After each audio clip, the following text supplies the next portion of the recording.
Assalamualaikum warahmatullahi wabarakatuh.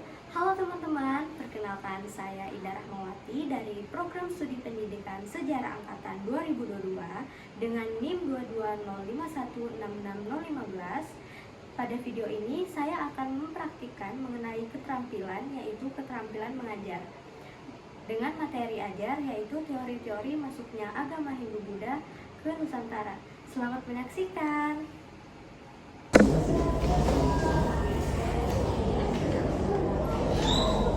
Assalamualaikum warahmatullahi wabarakatuh. Waalaikumsalam warahmatullahi wabarakatuh. Selamat pagi anak-anak. Pagi. Gimana kabarnya kalian hari ini? Alhamdulillah baik. Alhamdulillah ya, kabarnya baik semua. Jadi sebelum kita memulai pelajaran hari ini, ada baiknya kita berdoa terlebih dahulu. Berdoa dimulai.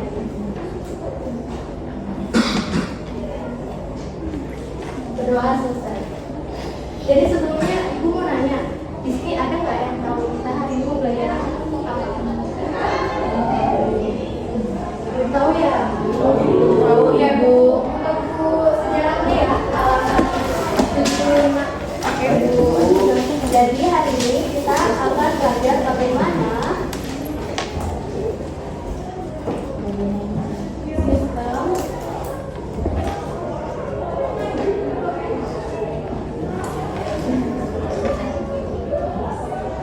sistem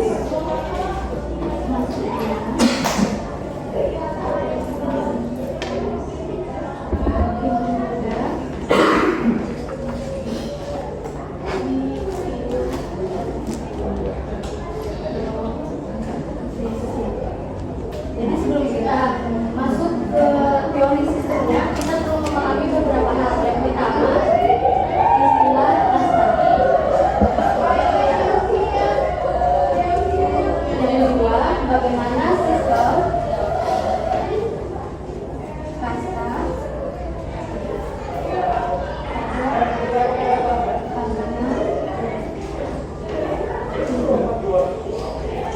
Jadi kasta adalah golongan atau tingkat atau derajat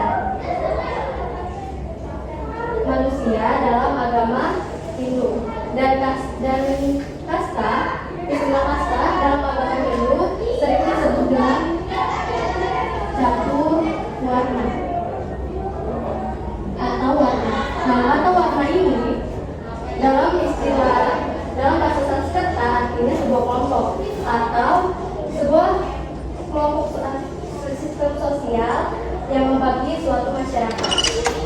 Nah, di sistem kasta ada beberapa golongan.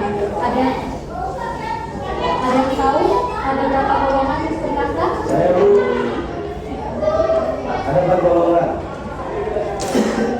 Ada 4 Golongan.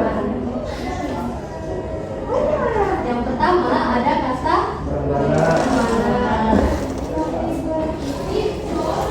Yang kedua ada kasta Ksatria. Yang ketiga ada kasta Waisya. Yang terakhir ada Sudra. Jadi dari keempat kasta ini, apakah anak-anak ada yang tahu siapa saja sih golongan dari sistem kasta ini? Ya? Ya, jadi kasta Brahmana ini adalah golongan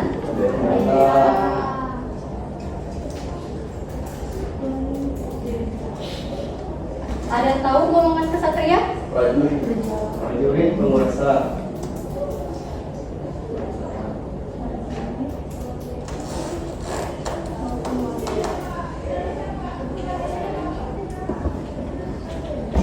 Kalau sistem kasta Waisa, golongan kasta? Pedagang dan Petani.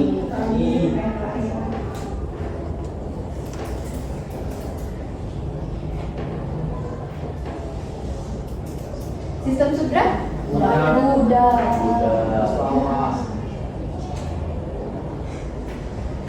Jadi ibu jelaskan ulang ya. Nah, Brahmana ini adalah orang yang mengabdikan dirinya kepada urusan seperti spiritual atau pendidikan, contohnya seperti pendeta, guru,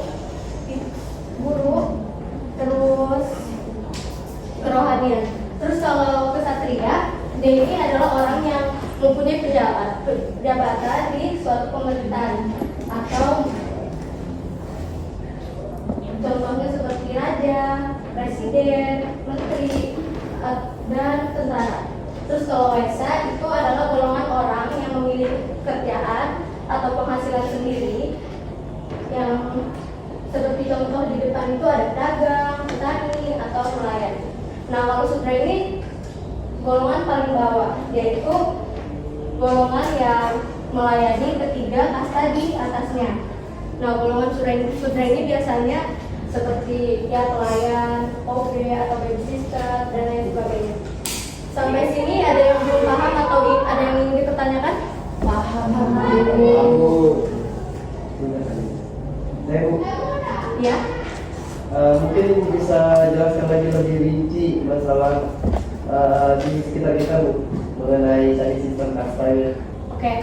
Jadi Ibu berikan contoh ulang ya, didengarkan baik-baik. Jadi contoh sistem kasta Brahmana. Jadi kalau kasta Brahmana ini kita umpamakan seperti misalnya di kelas ini ada teman kita yang rajin beribadah, rajin ngaji, pokoknya taat kepada Tuhan Yang Maha Esa, atau biasanya kita sebut alim. Nah, itu kita umpamakan sebagai kasta Brahmana.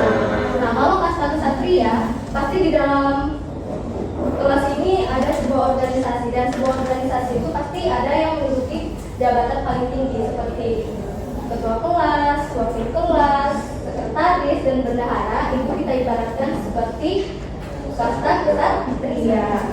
Nah, kalau kasta waisya, misalnya di sekitar kamu ada yang suka berdagang atau ada yang kerja sambil sekolah, itu bisa kita ibaratkan sebagai kasta waisya. Nah, kalau kasta sudra kita ibaratkan seperti misalnya ada teman kita yang suka menolong atau suka membantu temannya sesama di kelas, itu kita umpamakan sebagai kasta sudra. Nah, tapi ini cuma perumpamaan aja ya. Sampai sini paham? Paham. Oke. Jadi Ibu mau nanya, di sini ada yang pernah kerja di Prambanan atau yang belum pernah? Oke, ada yang pernah, ada yang belum ya? Nah, jadi dari Borobudur ini adalah salah satu peninggalan bukti bahwa adanya pengaruh agama Hindu-Buddha di Indonesia, dan hal ini menjadi salah satu pembentukan keanekaragaman yang ada di Indonesia saat ini. Sampai sini paham? Paham. Oke, kalau paham mungkin kita akhiri ya pembelajaran kita hari ini. Sebelum Ibu tutup kelasnya, ada baiknya kita berdoa terlebih dahulu. Berdoa dimulai. Berdoa selesai. Ibu akhiri. Wassalamualaikum warahmatullahi wabarakatuh. Waalaikumsalam warahmatullahi wabarakatuh. Terima kasih Ibu. Nah, itu tadi video dari praktik mengajar mengenai keterampilan menjelaskan dari saya. Sekian dan terima kasih yang sudah menonton. See you.